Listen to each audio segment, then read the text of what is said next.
Hey everybody, off the Mike Sports Network here. Another edition of Cavs thoughts here. Listen, I've done some social media stuff here.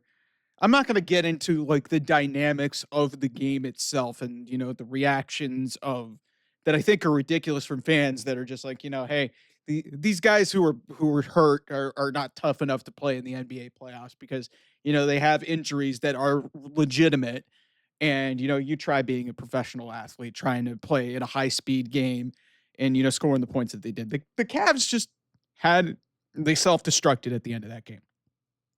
But there's a couple things here that really pissed me off. So let's start off with this. There's a couple people, whether they're serious or not, and we it seems like we do this every year when the Cavs are struggling in the playoffs since LeBron left. God, King, come home. And okay, guys, LeBron's 40. He's not getting any younger. His son's in the NBA. His other son is in college, is going to be in college at Arizona this year, and he may get drafted because he's better than Bronny. So wait a second. Okay, so you mean to tell me that a 40-year-old LeBron with Luka Doncic, yes, that was a very flawed team, is going to take the veteran minimum because that's what it's going to take. I'm mean to tell you, I'm not trading anything for LeBron James at this point. The Cavs do not need LeBron. This is the last 2 years have been derailed by injury. And we don't even know how the rest of this season is going to go. We got to wait until Friday night to figure out if this Cavs team can, get up off the mat and find a way to respond against Indiana and do something that very few teams in the league have done. But I have full confidence that if they get some help back, they have a shot at potentially pulling this off because there are signs in this series that tell you that, hey, the Cavs have an advantage somewhere. Okay. It's just that, hey, they played a great 47-minute stretch of this game, and then they completely collapsed in the last minute. That's what this came down to. It wasn't because guys were hurt. It wasn't because they didn't have LeBron James. And you think LeBron, who will be 41 in December, is going to change anything about the outlook of this Cavs team? You are out of your fucking mind. You are absolutely fucking delusional if you think that the Cleveland Cavaliers need LeBron James at this point. They have spent so much time trying to create an identity without this man. And this is not to disrespect LeBron and his legacy. He is fantastic, but he has gone to Los Angeles. He has moved on. We have got to separate ourselves from LeBron James. And even if he was like, 4 years younger, I still don't want to deal with this because every single organization that he has been in, he has left in disarray with their roster, and they trade away young players, and it's just a bunch of veterans. And yes, they got the Lakers got blessed with Nico Harrison being a dumbass and trading him Luka Doncic, but they still didn't win anything. They got run out of the first round by Minnesota, who, by the way, got blown out in their own building by a Warriors team that did not have Steph Curry for half the game. So don't tell me that LeBron James is going to change anything because, I mean, listen, if he wants to come here for the veterans minimum, which I have zero reason to believe, okay, maybe I'd entertain that. But if it means giving up assets, giving up draft picks, giving up the core of this team, fuck that. I saw a couple people on the internet who are ready to give up on Darius Garland because he hasn't played in the last 4 games. Like, are you people mental? Are you guys out of your minds?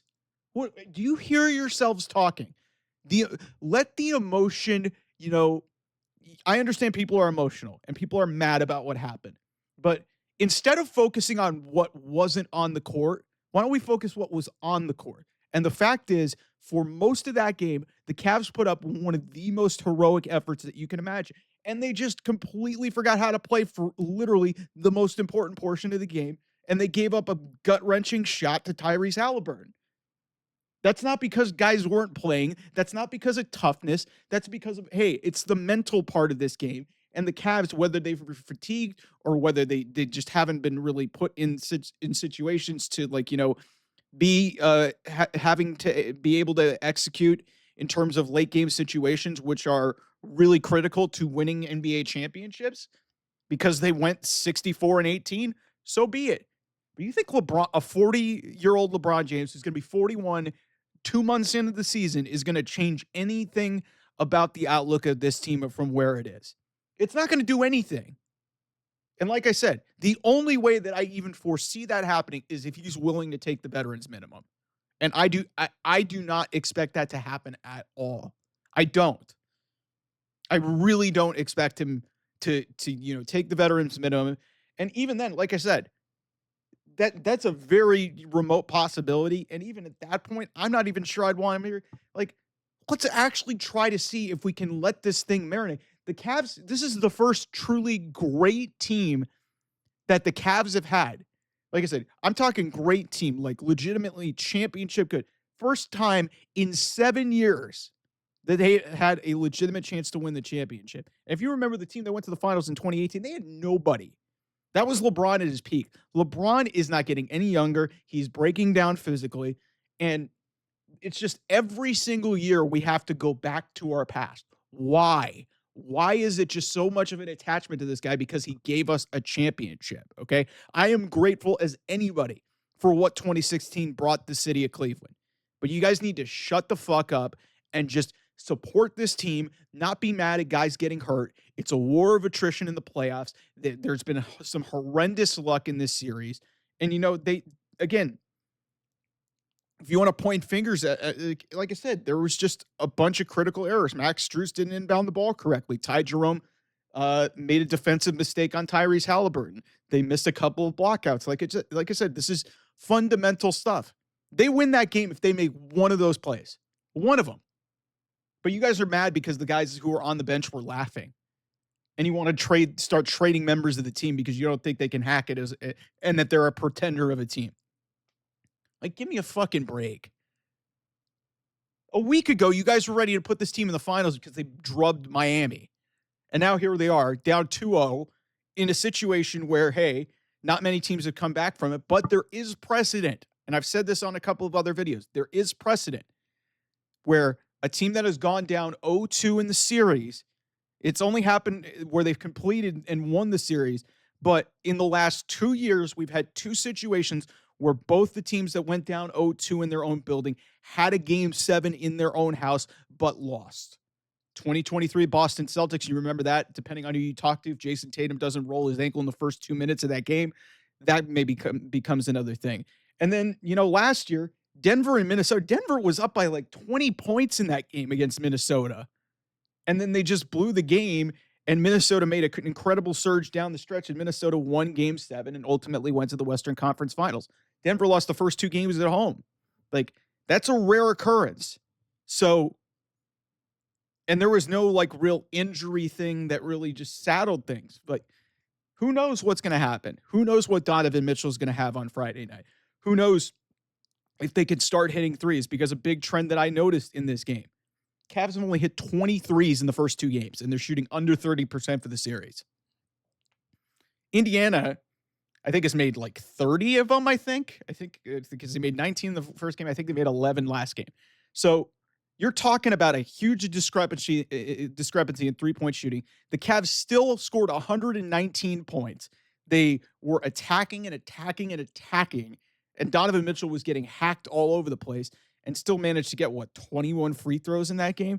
Like, the signs are there that they can come back.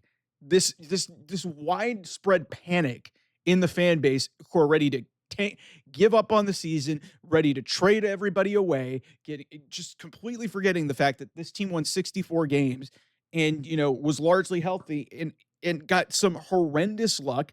Who knows? Maybe they can get some good luck and they can turn this series around. Let's get to the end of this series before we even have a discussion. Even at that point, I still don't think that this is really an issue. And this LeBron thing has got to stop. You have got to stop obsessing about LeBron James. He's left us twice. The first time hurt a lot. Second time, I didn't even give a shit.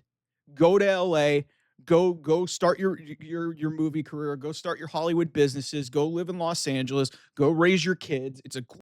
I've lived here my whole life. It's a great place to live. Granted, the cost of living is not great, but I don't fault him. I don't. Okay? He had done everything that he had set out to accomplish doing. But now you guys want him back because hey, the Cavs are going to fall short of another conference final potentially. Who knows? They could turn this around. Like I said, I'm still very optimistic. So get the LeBron thing out of your head. Seriously. Anyway, thanks so much for watching. I'll see you guys soon. Bye bye.